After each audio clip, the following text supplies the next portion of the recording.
ते पुन्हा एकदा आपल्या घरामध्ये परत आलेले आहेत। खरं म्हणजे मला आठवतं की आम्ही अगदी लहान कार्यकर्ते असतानापासून प्रमोदजी, गोपीनाथजी, अण्णा, पुढे भाऊसाहेब, अरुण भाऊ, ही सगळी मंडळी 24 तास राबणारी मंडळी की ज्यांनी खूप कष्टातून या पक्षाला मोठं केलं, शेवटच्या माणसापर्यंत पोहोचवलं। आणि त्यात अण्णा तर संघ आणि जनसंघापासून या पक्षामध्ये काम करत होते। त्यांच्या एकूण व्यक्तिमत्वामध्ये एक स्वयंसेवक म्हणून जे संस्कार तयार झाले ते पुन्हा एकदा आपल्या घरामध्ये परत आलेले आहेत। खरं म्हणजे मला आठवतं की आम्ही अगदी लहान कार्यकर्ते असतानापासून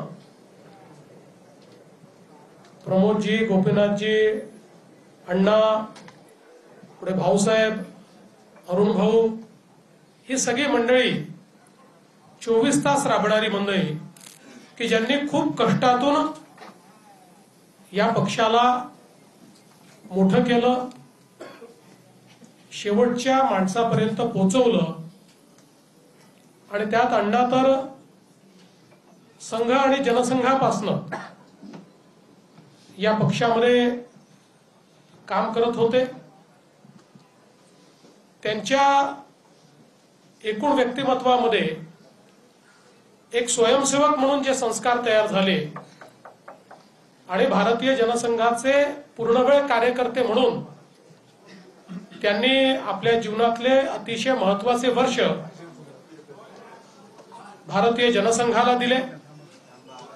आणि त्यानंतर सातत्याने जी जबाबदारी मिळाली ती जबाबदारी अण्णांनी सातत्याने पार पाडलेली आपण सगळ्यांनी बघितली।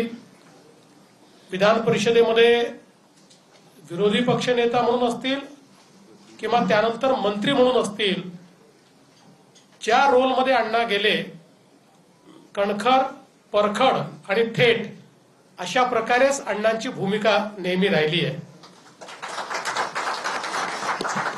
मला तर मी महापौर असताना अण्णांनी ज्याचा उल्लेख केला की टँकर मुक्त महाराष्ट्र याकरता महाराष्ट्र जीवन प्राधिकरण तयार करण्यात आलं आणि त्यावेळी त्या महाराष्ट्र जीवन प्राधिकरणाचा सदस्य म्हणून मला अण्णांसोबत काम करण्याची संधी त्यावेळी मिळाली।